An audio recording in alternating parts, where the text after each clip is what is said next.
مثل الذين ينفقون أموالهم في سبيل الله كمثل حبة أنبتت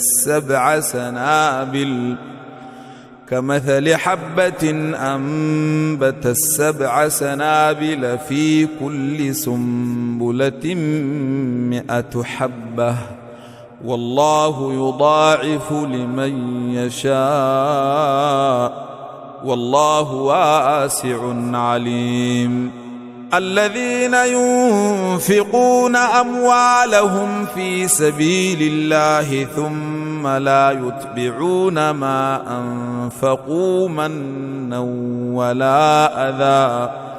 لهم أجرهم عند ربهم ولا خوف عليهم ولا هم يحزنون. قول معروف ومغفرة خير من صدقة يتبعها أذى والله غني حليم. يا أيها الذين آمنوا لا تبطلوا صدقاتكم بالمن والأذى كالذي ينفق ماله رئاء الناس ولا يؤمن بالله واليوم الآخر فمثله كمثل صفوان عليه تراب فأصابه وابل فتركه صلدا لا يقدرون على شيء مما كسبوا والله لا يهدي القوم الكافرين. ومثل الذين ينفقون أموالهم ابتغاء مرضات الله وتثبيتا من أنفسهم كمثل جنة بربوة أصابها وابل فآتت أكلها ضعفين فإن لم يصبها وابل فطل والله بما تعملون بصير. أيود أحدكم أن تكون له جنة من نخيل وأعناب تجري من تحتها الأنهار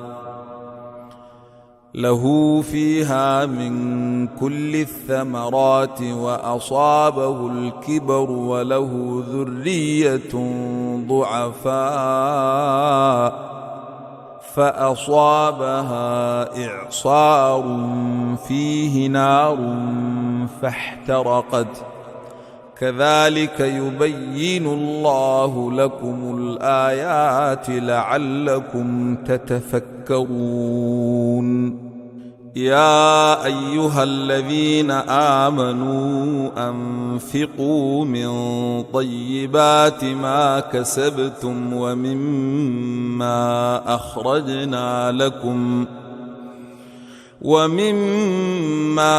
أخرجنا لكم من الأرض ولا تيمموا الخبيث منه تنفقون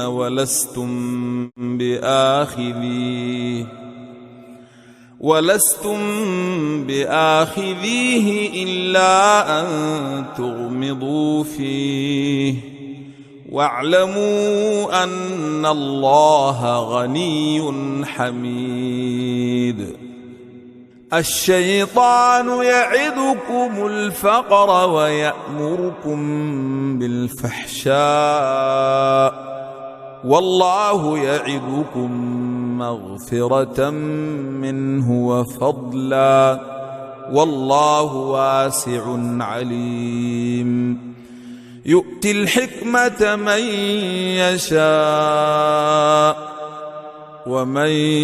يؤت الحكمة فقد أوتي خيرا كثيرا وما يذكر إلا أولو الألباب. وما أنفقتم من نفقة أو نذرتم من نذر فإن الله يعلمه وما للظالمين من أنصير إن تبدوا الصدقات فنعما هي وإن تخفوها وتؤتوها الفقراء فهو خير لكم ونكفر عنكم من سيئاتكم والله بما تعملون خبير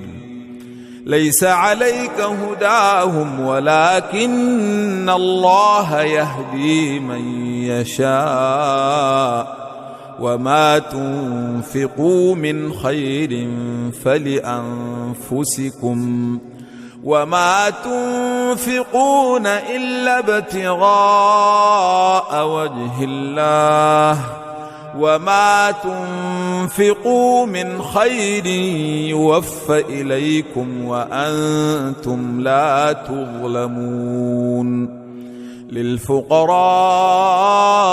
الذين أحصروا في سبيل الله لا يستطيعون ضربا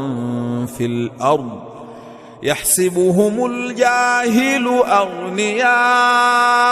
من التعفف تعرفهم بسيماهم لا يسألون الناس إلحافا وما تنفقوا من خير فإن الله به عليم